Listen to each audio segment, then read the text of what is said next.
So I'm always happy to hear about your observations from your lives.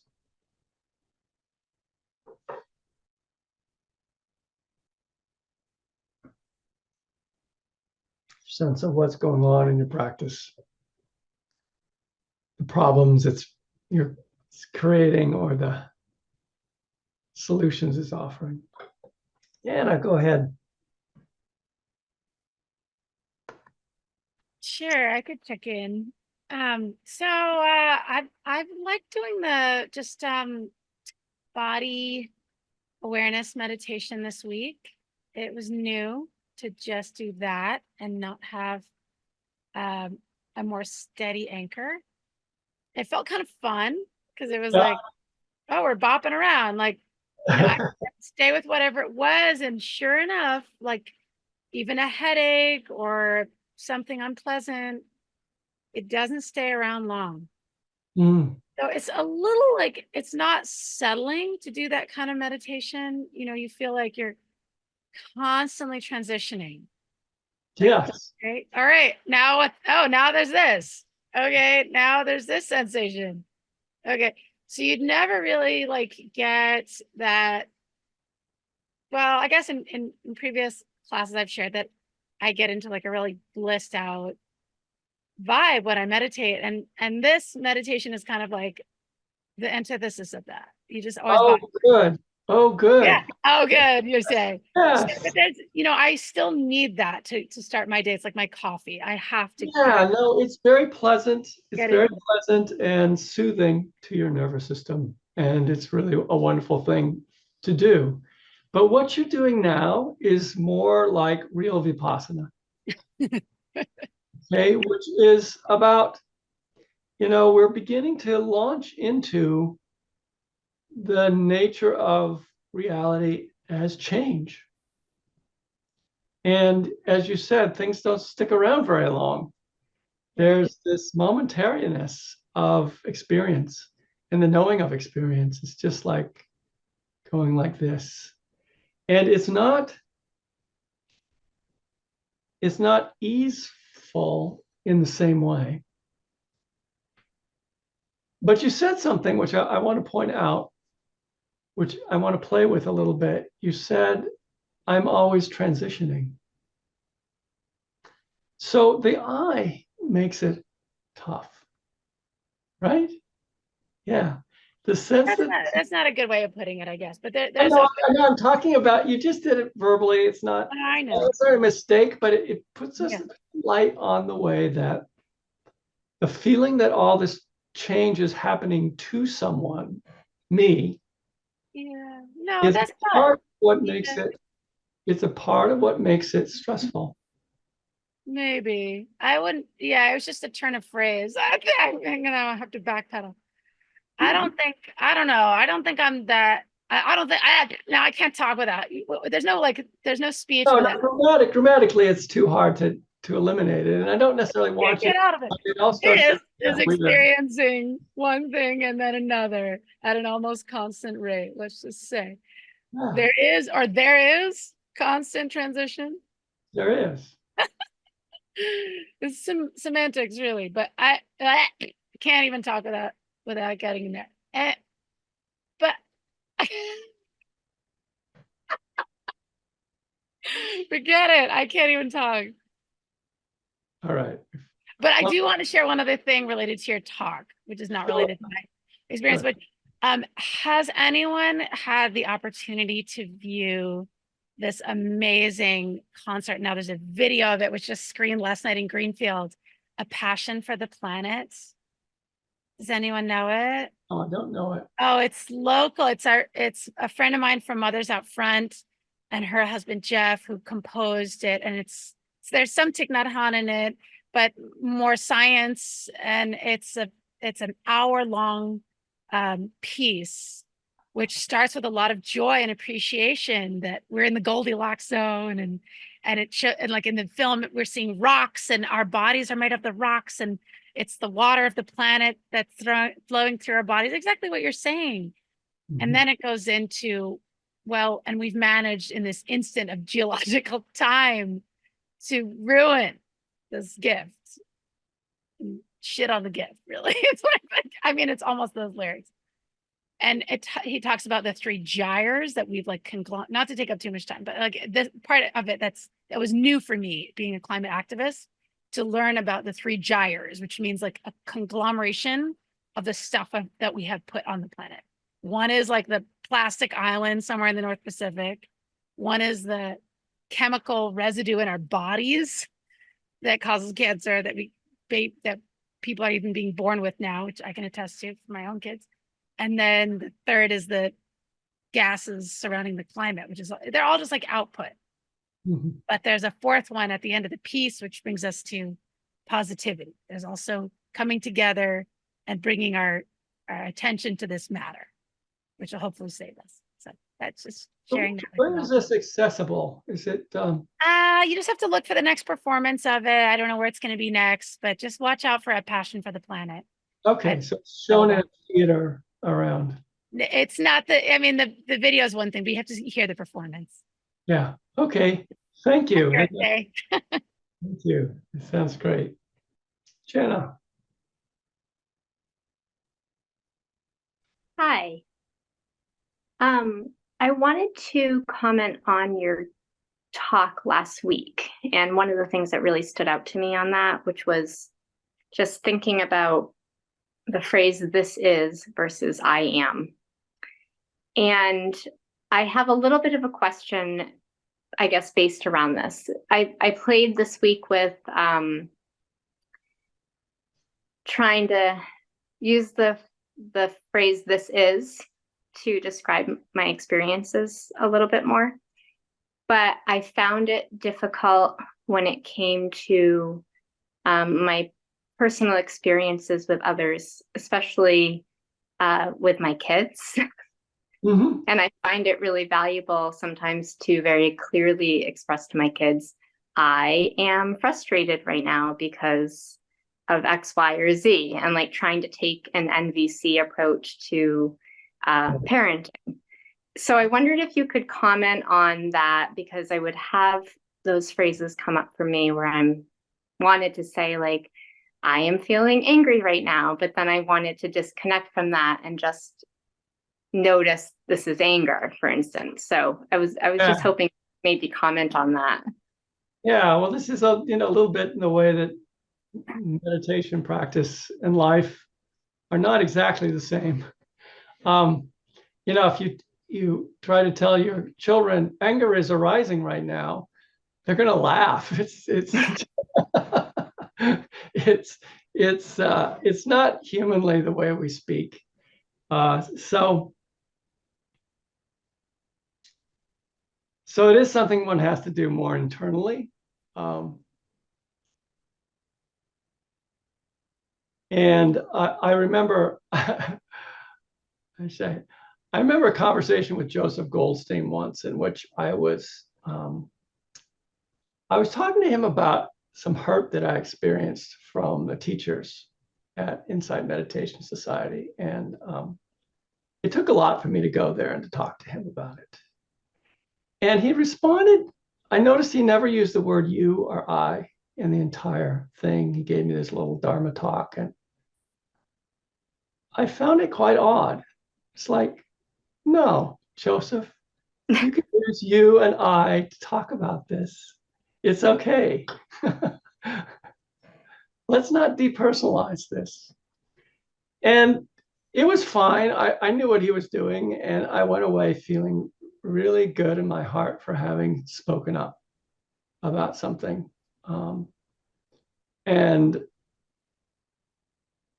it didn't matter whether he said you or not, or spoke personally about it.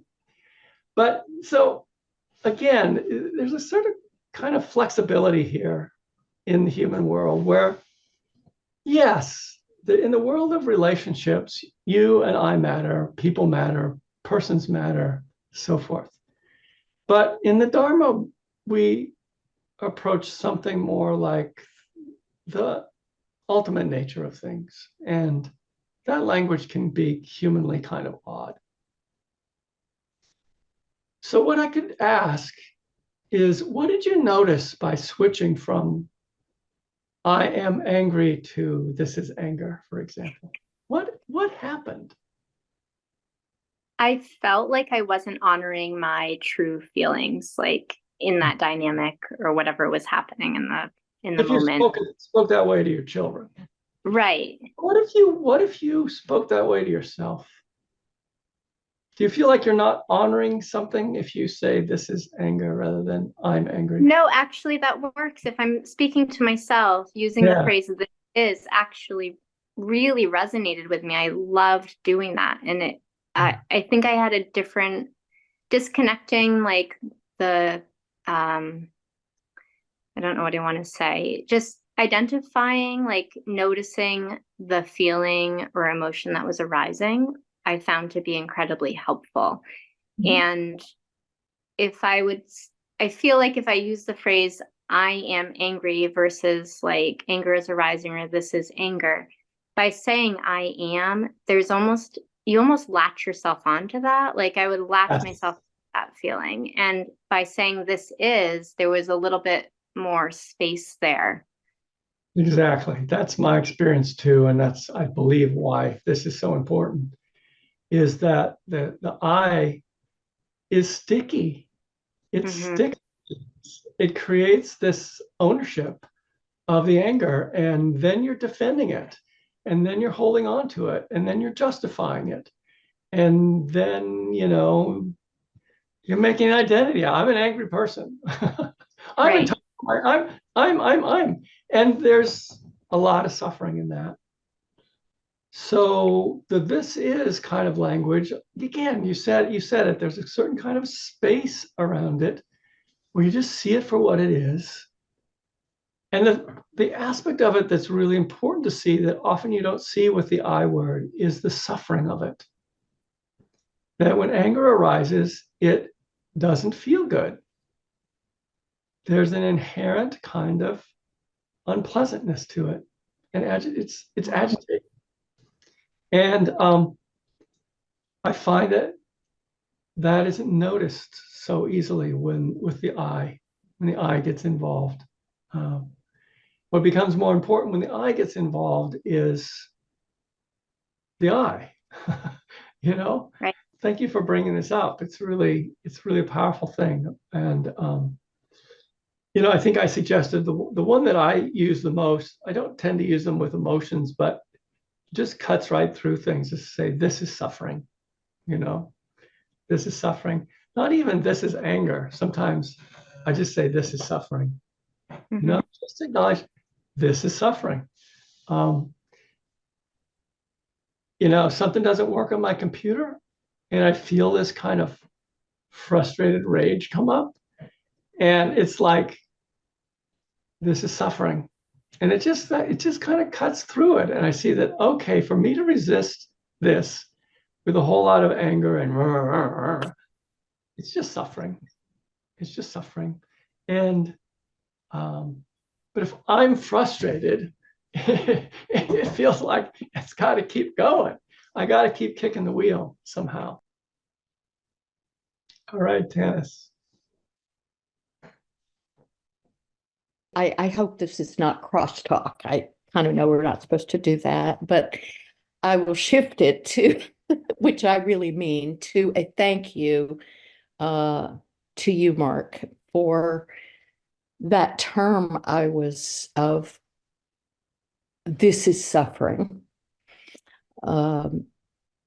I feel you've spoken of that before, but somehow it sank in. Finally, I've heard that more than once, I believe, from you. Yes, definitely. And somehow several months, uh, it sank in, I guess I should say, deeply. And um, I started doing it, saying that to myself. Even not only did I find that going from I, instead of saying I'm waking up, I'm so depressed today, saying to myself, this is suffering. and I'm from a family of origin of drama, lots of drama, and expressing it. But of saying about what's going on, this is suffering. But I've also found that has given me so much more compassion for other people's suffering. So that including my family of origin, and of just sometimes, often, people suffer, and that has been that has been a wonderful gift, to feel that. And I feel like I want to say it's just this little trick, but it's more than that, of saying that instead. I'm very grateful to have heard you said that, and then to just now, a few minutes ago, you say that about just this is suffering, and that's at the bottom line of it. So, and sometimes I use that in making a decision, almost if it's of a certain kind of decision, hard decision, that kind of what's the suffering that's going to, what I know that's projecting into the future kind of, but for the other person, for me.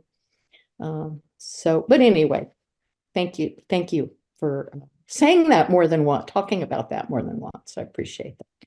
Thank you, Tanis, for telling about this. I'm happy that you've used it in that way, or sustained way. Yes, it's a little trick, but it happens to be the first of the Noble Eightfold Path, right view. It's in essence, it's about right view. And right view is to see life through the lens of suffering and ending suffering. That's the essence of the first of the Noble Eightfold Path. And it's so just to see suffering and not suffering. It's a powerful shift in perspective. As you were talking, I was also thinking it's a powerful thing, as you said, to notice other people and to just contemplate this is suffering. First of all, it can maybe get you out of the fix it kind of mindset, which is sometimes not very helpful, often not very helpful. Another way that it can be used is with someone who's behaving badly. To say this is suffering. It kind of kicks you out of the aversion, judgmental kind of thing. If somebody is acting in a certain way that's off-putting, is to say this is suffering. This is suffering. I'm witnessing suffering here. And it just throws the person and their behavior in a whole other light. And it can even open up a door to walk through in terms of, how you would talk to somebody, just to recognize that whatever their behavior that's so problematic, there's suffering there. We're often blind to that. Instead, we blame, instead we judge. But when you take right view, when you actually see this is suffering, then there's an immediate sense of calm, for one. It kind of comes into you, and an ability to,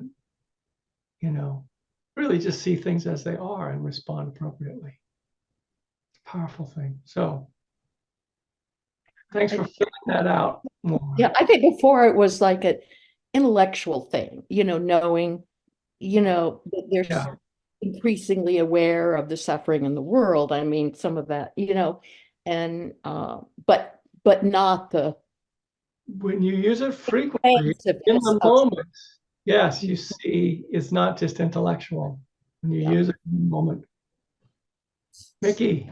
Yeah, hi.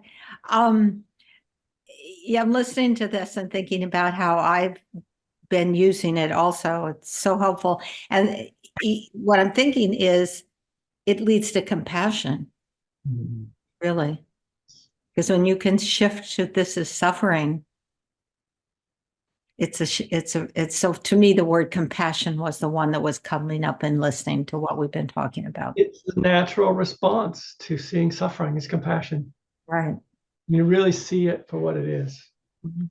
in yourself and someone else. Right. Yeah. Thanks. Yeah. Which is also a way of saying it accesses the wisdom of the heart. It accesses the intelligence that our heart has about what's going on here. When you see things in this light, you see things in the light of suffering and ending suffering. And even the cause of suffering, if I want to throw that in there, which we've been also talking about tonight, in terms of the difference between saying, I'm suffering and this is suffering. There's a shift there of that enables letting go. And so the cause of suffering is that kind of stickiness, that holding on around something. All right.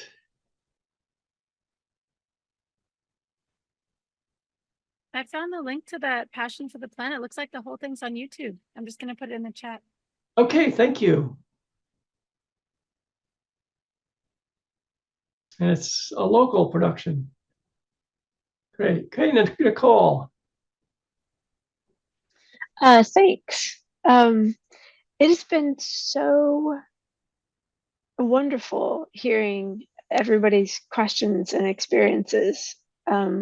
I missed last week, and so yeah, just first of all, that's just been really wonderful and insightful. But I was wondering, whenever you were answering Jenna earlier, and you were talking about your experience with Joseph.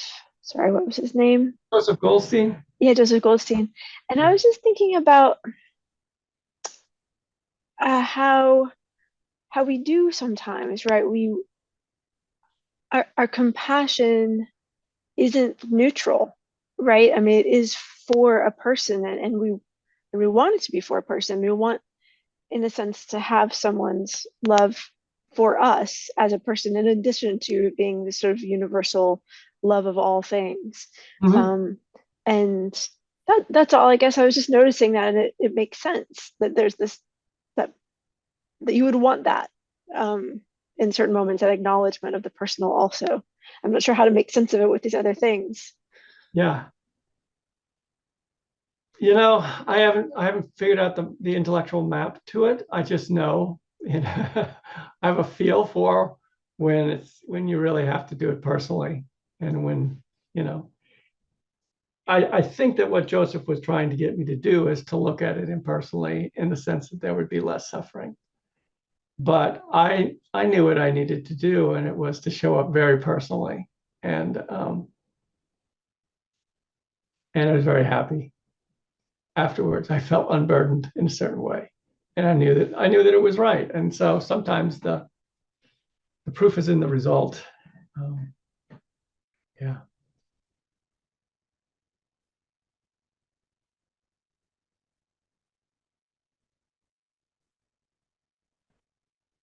Diane. I'm finding it challenging in general to take a lot of what we discuss and pull it into my day. But I think the one thing a couple of people have commented on with this is suffering, it happened to me yesterday. I sort of feel when I go to work, I don't know if anyone has seen the Apple TV Plus, I think it's a show called Severance, where there's this procedure and people go to work and they have no knowledge of who they are in the outside world and vice versa. And I often say that I feel like that when I go to work. It's just like the day will go by and I'll say, oh, I haven't applied anything. But I found myself thinking about aversion yesterday with one person, and it was just building and building, and then a little light went off, and I looked at her and I thought, she's really suffering. Like, this is suffering. And I think what it allowed me to do for the first time in weeks is just feel like, oh, the outside me is here. So I felt for a moment mindful, I guess, is instead of the usual sort of hornet's nest of things in my head, it just caused me to stop and see what was in front of me. And so that was my first little moment of connection, I guess. Beautiful. That, that was the first one. There'll be another one. I guarantee. And I mean, what you just illustrated was what I think I was talking about a little earlier, about how just seeing suffering allows your heart, the wisdom of your heart to show up. And we've constructed a world without heart wisdom being involved. The systems that we have put into place have been devised by thinking minds and planning minds, not necessarily people who had their hearts engaged.